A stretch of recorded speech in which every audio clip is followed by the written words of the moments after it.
if you have chronic illness, have you ever had anyone try to tell you something like, oh, well, Abraham and Sarah had to wait a really long time for their miracle. You're nowhere near that. Welcome to Mel's Diary, unscripted. Let's dive in. Well, today, let's just unpack that mentality a little bit, okay? So, I don't know about you, but I have had numerous people over the years that have used Abraham and Sarah's desire in the Bible, right, as an example of how long it can take for your miracle to arrive. They're talking about Abraham and Sarah and how they wanted to have a child, and God promised Abraham, right, that he was going to have a child, and years go by and nothing happens. Well, there's a big difference here. Let me just say that straight up. There is a big difference between Abraham and Sarah praying for a child and you dealing with chronic illness. And I am not in any way saying that waiting for a child is not a struggle. I cannot imagine what it is like to want to have a child and hope for a child and pray for a child and try for a child month after month, year after year, and still not have a child. That emotional and mental, just the entire grief that must come with that, and the struggle to keep hoping and believing that God is going to bring you a miracle, must be huge and very impactful in your life on a daily basis. I'm not saying that that is not the case. What I am saying is that Adam and Abraham, sorry, brain, sideline, Abraham and Sarah wanting a child and hoping for a child is unimaginable, but they could still live their life. They could still get up and do their work and spend time together and eat dinner together and be intimate and do all sorts of things. Like, what Sarah ate today did not affect whether or not she was going to get pregnant tonight or tomorrow or next week. What she did with her day, her chores, her whatever, did not impact her ability to conceive a child later.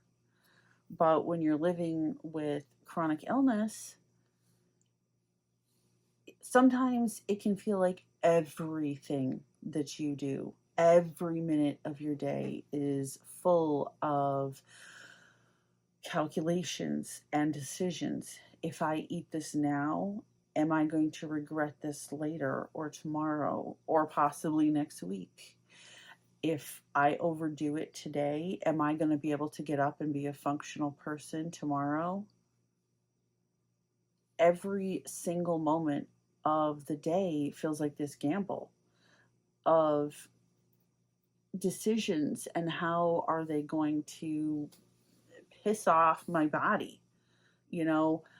I struggle with so many different things. It's like, okay, I cleaned my room and I did dusting and I did this and I did that. Am I going to wake up tomorrow with a headache?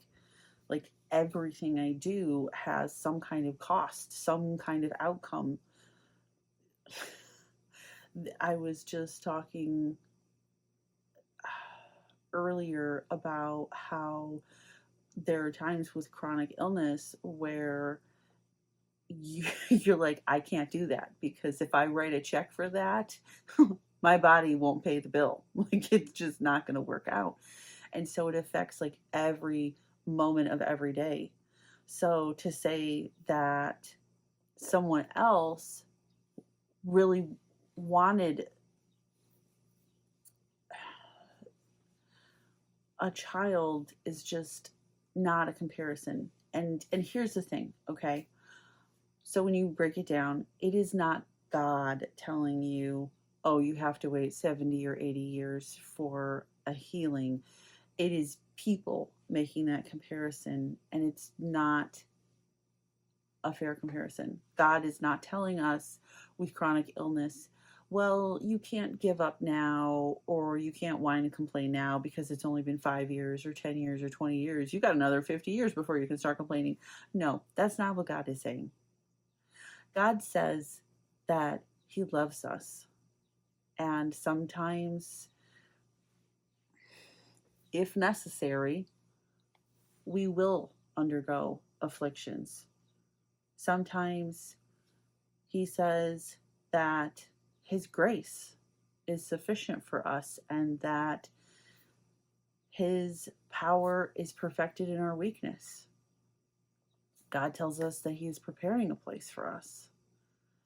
And He tells us that there's going to be a point where there is no longer any pain or tears.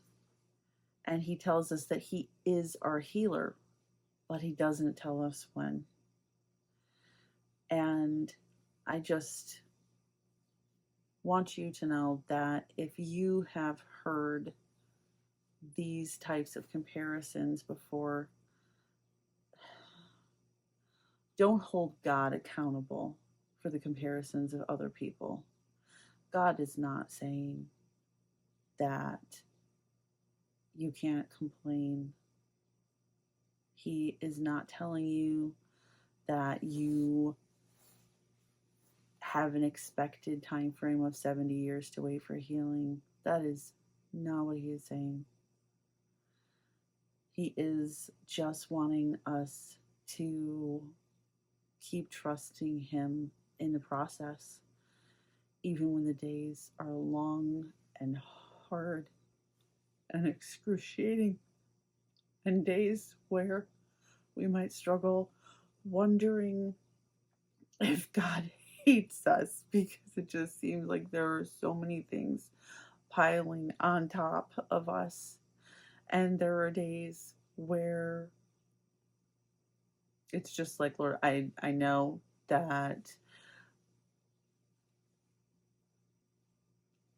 you're not going to give us too much, but I'm telling you this is too much. Like, I am telling you straight up that if you think that this is something I can deal with, you may have me confused with the wrong person, because I absolutely cannot handle this. I absolutely cannot deal with this. But God continues to just tell us to keep trusting Him, to keep believing in Him, to not worry about everything we can do and everything we can't do, everything we need today or that we're going to need tomorrow. He just tells us to seek Him and His righteousness, and all these things will be added to us. And I wish that He said when. I wish that there was something that just said, and this is when. Just hold on until this point. Granted, depending on what that time frame was, I might want to be like, forget it, take me back, I don't want to know. But it's not the same. It is not the same. So just know that although the things that are in the Bible are there for us to learn and to glean from, they are not a cut and dry expectation, and that sometimes people just don't know what to say. They're just looking for something to say, And maybe they've heard someone else say that and they think, oh, that's totally applicable, because they have no idea what it is like to live in a body where we can't escape the way we feel. We can't just go, well, I'm just going to go rage clean to try to forget how upset I am that my miracle hasn't arrived. Because if we go and rage clean, we may have just written a check that our body's going to be like, nope, it's over. You are now incapacitated for the next 3 days. So good luck not thinking about all of this struggle and suffering. And it is in no way to imply that other people are not also struggling. But when you are dealing with chronic illness, and especially, I think, if you have chronic pain, and I'm sure there's probably other things that are just right there in your face 24/7, but chronic pain definitely, for me anyway, feels like it's just right there in my face, screaming right in my face sometimes, and you can't escape it. You're lucky if you can muffle it at all. And unfortunately, duct tape doesn't work. There's just not enough duct tape in the world to muffle the sound of body pain. And there's just, when you can't escape it and you can't distract yourself from it, and there's just nothing that you can do to get away, it's just different. So if someone has made this comparison in your life, I hope you will realize that you can just let that go. Don't hold on to it. I don't think that God would want any of us to hold on to that expectation. He just wants us to hold on to Him.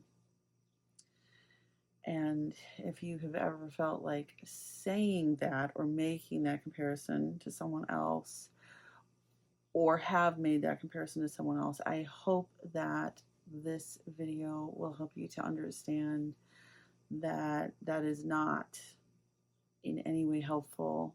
And sometimes it can feel like it is inserting a wedge between you and God. It's not drawing you closer to God, but it literally feels like somebody just jammed a wedge in there. Like, oh, if you can't get past this obstacle, then I'm sorry, you can't reach God today. And I'm not telling you that to make you feel bad, but I am just telling you that sometimes we really have to think about the things that we're telling other people, because sometimes our words can drive a wedge where we're trying to build a bridge.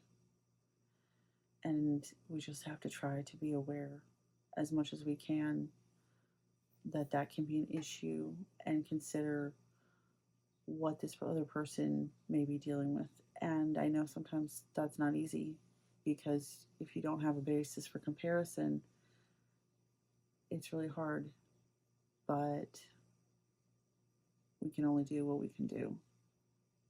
And I just hope that that has helped and been enlightening.